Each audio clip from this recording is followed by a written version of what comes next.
Okay, we're joined by Sussex World reporter Frankie Elliott, who's at the Lancing training ground just ahead of Brighton's game against Aston Villa on Saturday. Roberto De Zerbi has just finished his press conference. And Frankie, what was the general mood like? It was obviously a disappointing result against Chelsea on Wednesday night, but in the Premier League, Brighton are doing really well, aren't they? Up into third place. Yeah, it's quite a strange mix at the moment because in Brighton's cup competitions, it's not been the greatest of starts. Obviously, they were knocked out this week in the EFL Cup to Chelsea, and obviously the Europa League campaign got off to a bit of a slow start when they lost to Athens. But as you say, in the Premier League, they are flying. They are 5 wins from their first 6 games and the top goal scorers in the Premier League, and also the third highest goal scorers in Europe at the moment. So it's a bit of a weird balancing act because they're talking about a Premier League game this weekend. I could see De Zerbi was quite tired in his press conference today. I think the effects of playing 3 times a week is already starting to have an effect on the mood in the camp. But they go into this game, obviously, still very confident in the fact that they are probably the favourites. They have the opportunity, if they win by 3 or more goals, to go top of the league for a couple of hours as well. So it's a very big opportunity, and obviously De Zerbi was still very much adamant and confident that his side can pick up the 3 points tomorrow, and believed that they had the right mentality and players to do so. But yeah, they will want to see an improvement on sort of 2 of the last 3 performances, and also the first against Bournemouth. He'll be looking for a better showing than in the last 3 games. Yeah. Three key players are going to be missing by the sounds of it. Pascal Gross, James Milner, and Adam Lallana. That's a lot of experience there, isn't it? That they're going to be missing. It is, and I think that's probably been the main reason for why Brighton have not been at their fluent best in the last couple of weeks. Pascal Gross has been missing since the Athens game. He picked up an injury, we believe, during that game, but did play the full 90. Wasn't seen for the Bournemouth game or the Chelsea game, but he was spotted in training this morning. Despite that, obviously good news, De Zerbi was quick to rule him out for tomorrow's game, but was very, very hopeful that he could play a part in Marseille next Thursday. So that is some good news. James Milner, another one who has not been seen for a couple of weeks now with a similar sort of muscular injury, again ruled out for the Villa game by De Zerbi today, and looks like he'll probably be ruled out for Marseille as well. And then Adam Lallana, which was a slight surprise, was announced later on in the press conference. So we forgot to mention him in his initial roundup of players unavailable, but he is out with what he described as a small injury. So again, there may be a possibility for some action on Thursday against Marseille, but those 3 players, the most experienced players in the Brighton team at the moment, will all be missing tomorrow, and that will have an effect on the squad, as it already has in the last week or so. Yeah, it came out of the blue, didn't it, the Adam Lallana one? Because he played the sort of the last 10 minutes, 12 minutes or so at Chelsea, didn't he? He did. I mean, this has been an issue throughout Lallana's career. He's never really been able to sustain a long period of time playing games, and he is now, on the other side of 35. So it is those injuries are going to become more apparent. So I would imagine it's probably more a factor of De Zerbi resting him.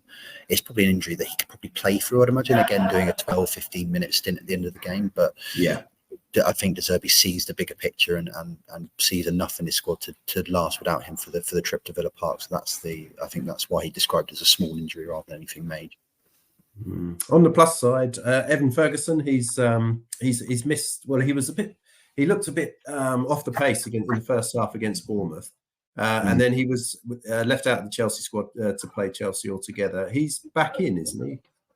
Yes, he is. So obviously he seems to have got unwell on the day of the Athens game last Thursday, which meant that he turned up to the Amex Stadium I imagine he was named in the initial squad, but then pulled out a couple of hours before. He then played, like you say, the first 40 minutes against Bournemouth and looked still off the pace. I think not training that week because of the illness and maybe some of the lasting effects of that illness obviously played a role in that. And I think De Zerbi saw that and then gave him the full week to recover. Obviously didn't play at all or feature in the Chelsea game, and then returned to training afterwards. I returned to training on Thursday, and again, De Zerbi was very adamant that he would be included in the squad for this week and was available. Whether he starts or not is another question, but seemingly, hopefully, he's made a full recovery now and can get back to where he was pre this illness. Yeah, it's a huge boost, isn't it, to have him and to choose between him and Welbeck, and then possibly Ansu Fati playing in behind. De Zerbi spoke about Fati, didn't he, in his press conference? He did. I think there were a couple of question marks regarding his halftime substitution on Wednesday. I think obviously a lot of people saw the key miss that Fati had in the first half when he probably should have scored, followed by that substitution. I think a lot of people maybe raised a couple of eyebrows. Was De Zerbi taking him off for performance reasons or tactical reasons? But De Zerbi was again keen to stress that it was very much about managing the Barcelona wingers' minutes. Obviously, we know that the Fati has struggled with knee injuries, and to be honest, it's because of those knee injuries that he's playing for Brighton rather than Barcelona. But it's very much a case of De Zerbi is saying about managing his minutes, getting him back to full fitness, to full sharpness, because he's not there yet. That's very, very clear from what we've seen on the pitch so far. So it's very much a case of he still backs him, he still sees him as an important part of his first team plans. I would imagine he will start tomorrow as well, but it's unlikely we'll see him playing a full 90 minutes for quite some time, I would say. Yeah. Especially with the Marseille fixture coming up as well on Thursday. Another player who perhaps struggled a bit against Chelsea was Carlos Baleba, played in the central midfield role. After the Chelsea game, De Zerbi, he didn't hold back, actually, did he? He said he's not really ready for the first team at the moment. Was there any more sort of updates on him as well? He's unlikely to play, I guess, against Villa, judging from his comments after the Chelsea match. Yeah, he did. He wasn't mentioned today in the press conference, but judging on from the honest appraisal he gave of Baleba's debut at Stamford Bridge, I would imagine that he won't start. I think it was very much a case of Zerbi. That game on Wednesday was obviously they went into that game to win it, but it was very much a test of players like Baleba of whether they're ready to play in more important games like the Premier League and Europa League going forward. And I think as of now, people like him and Igor are probably not there yet. So I can't imagine that either of them will start either of these two games, to be honest with you. I know De Zerbi has made, it was announced today, he's made nearly 30 changes in 4 games, which is an awful lot of players to move around. I don't think we'll be seeing as many in the next week or so, because I think he's got a better understanding of his squad and where they're at, all the levels that they can compete at due to all these changes that are made. And the midfield role is so important to the way that Brighton play, and De Zerbi and Carlos Baleba just didn't quite. There's clearly some talent. We saw his talents were on show, but he's not quite at that level yet. So I don't imagine he'll be starting at Villa Park tomorrow, or even in Marseille. Yeah. There's Villa's going to be tough, aren't they? Especially on their home patch. Usually in the press conferences, the managers are asked about the opposing manager. Did De Zerbi get asked about Emery and what his thoughts are on Unai Emery's contribution so far to Aston Villa?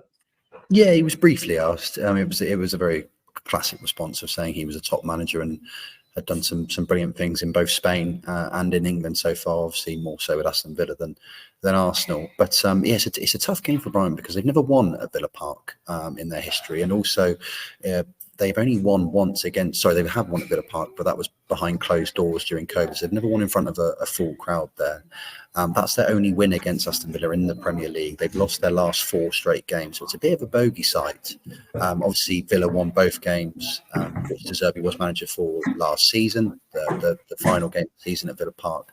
They obviously lost 2-1 there, so it's definitely a tricky game for them, historically, but also they're playing one of the most difficult teams to play in the Premier League right now. Unai Emery has really set up tactically. He's tactically set his Villa side up. Yeah, they look good. One of the best in the league, and this Villa side has been heavily backed in the transfer market in the last 2 or 3 seasons. There's a lot of quality in there, both in defence and attack. So this won't be an easy showing. I think also on top of that, it'll be interesting to see how Brighton deal with playing at half-12. A lot of talk, obviously, normally from top managers about the difficulty of playing at half-12. Jurgen Klopp is very adamant that it should not be used as a fixture time. But this is the first time Brighton have played at that time in 17 months, I believe. The last time was April 2021 when they beat Tottenham 1-0 at the Tottenham Hotspur Stadium. So they haven't played at that time since. Obviously, they just played on Wednesday as well. So it's on top of it playing 3 times a week for the second week in a row, it's this early kickoff time, which is said to be a difficult kickoff time. So there's a lot of factors going against Brighton going into this game. So they're back to us slightly against the wall due to the form, amount of games they're playing, injuries. So it's a real test of their credentials and what the squad is capable of. Well, that's great. Thanks, Frankie. A great summary of what's going on at Brighton ahead of the Villa match. But take a look on the Sussex World website. All the comments and the pre-match build-up will be online, and also Sam Morton will be our man at Villa Park this weekend. So follow all the coverage on SussexWorld.com. Thanks very much. Thanks again, Frankie. No worries.